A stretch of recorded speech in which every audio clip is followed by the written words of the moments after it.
I'm Brad Hines from Park County, and I'll tell you a little bit about my hay operation, how we try to work around the weather. And my family, I married my wife Karen in 2008. She works full time as a registered nurse, and I have two children. Rylan, he's age 7, and Kaylee is 4.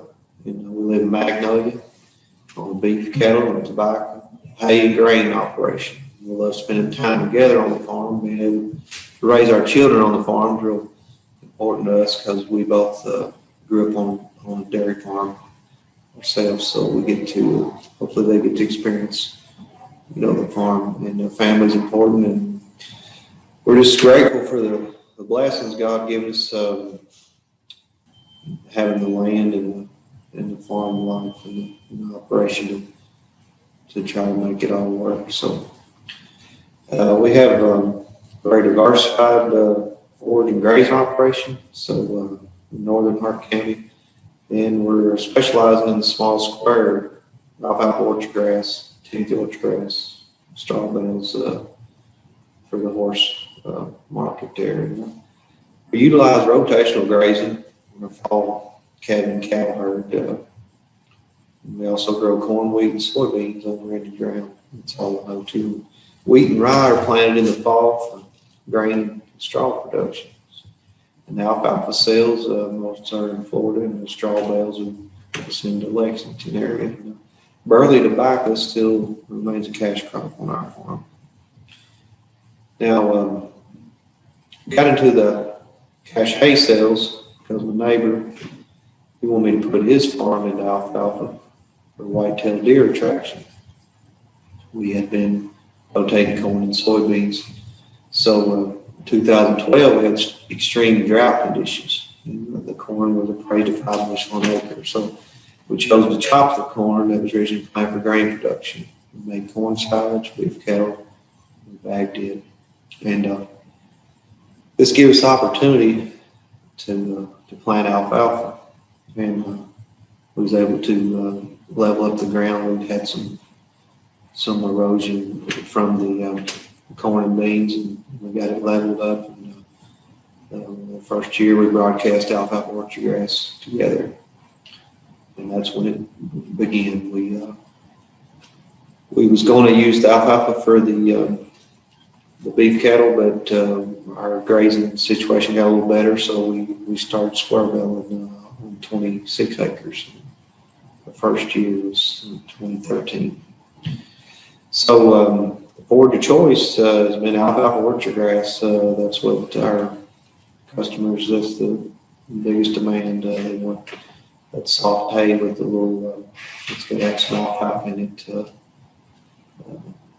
for the horses. So we started selling in Georgia, and then most of the sales are in Florida now. But the best method for us is the Roundup Ready alfalfa.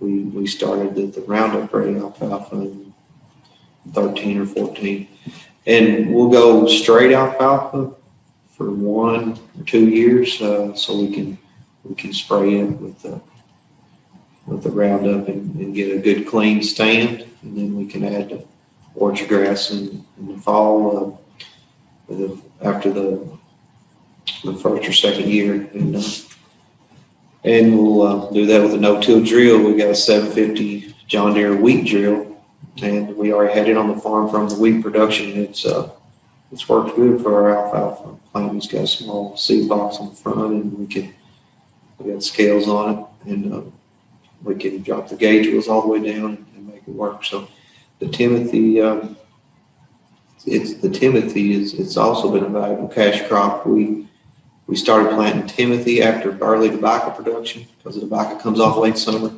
and we can get that ground smoothed up, which we do no-till tobacco also, but it does leave the ground sometimes not so smooth. So, and we have a lot of nutrients left over from the tobacco production because the tobacco gets fertilized pretty heavy. So the Timothy's done good after tobacco, and we can go 2 to 3 years with the small squares.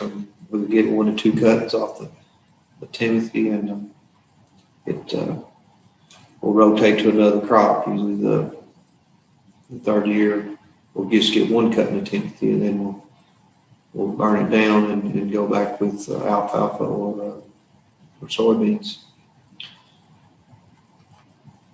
I got some pictures of my equipment here. We kind of proud of a no-till drill. We use it a lot.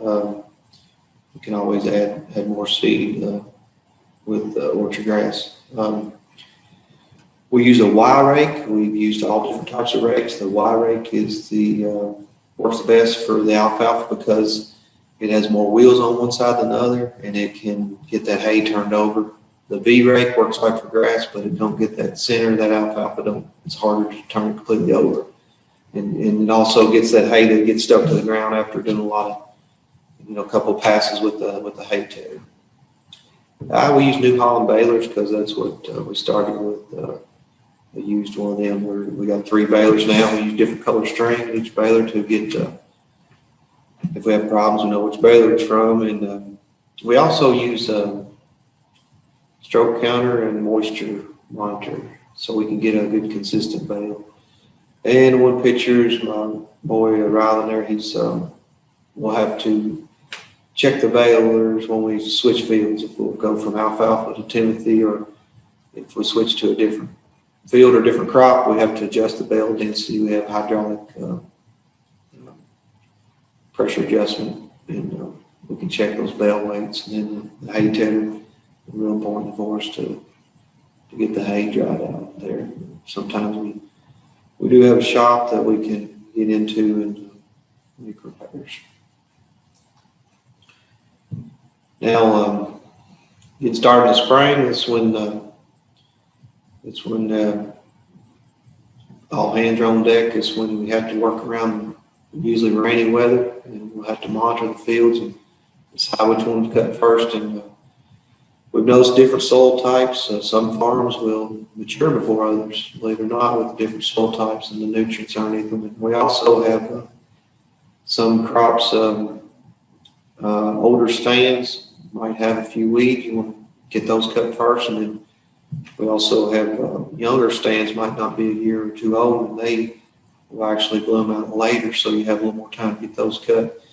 But we try to prioritize the cuttings by only laying down what we can cut in one day, and that's 50 acres work good for us. If we get some good weather, we can bale 75 acres in a day. But we try to watch what we lay down, and then of course in the spring we'll cut some before it's actually ready to cut, just to get started and kind of help with the workload. Of course, we watch for the orchard grass heads and alfalfa blooms. So you want to get it cut before it gets too late and gets real stemmy hay. And the weather doesn't cooperate every time, so we get to produce round bales for the cattle with the lower quality forage when it gets too ripe, or if we don't have a big enough window to make the square bales, we can make round bales for the cattle. We can do a higher moisture hay and wrap it in plastic, and it takes a lot of management because you got to get those wrapped just as soon as you roll them to prevent any molding. So sometimes we're wrapping hay up into the night just to preserve it, and we'll do a line wrap, and we'll do 6 wraps of bale. And of course, the rain's coming. We don't have enough sunshine. We can make cattle feed. So that's the way most of our hay rows are, because if it's good enough weather to make dry hay, we try to make a square bale out of it. And some hay baling decisions, they just don't work out.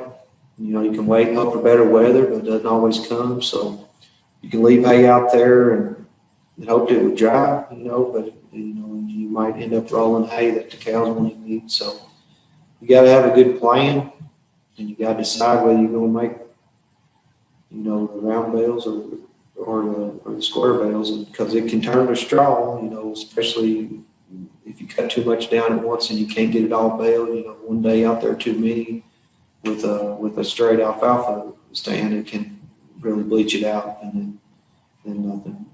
it's not worth much. So making hay requires a lot of manpower and equipment. So you got to be ready. And that's my boy Rylan there. He's moving square bale out of the way. We had to go get the round baler because we just didn't get the hay like it needed to be for square bale. And the challenge is working around the weather. It's the hardest thing. We do a lot of different crops, and alfalfa is the hardest one, most challenging because we happen to have that sunshine and that low humidity.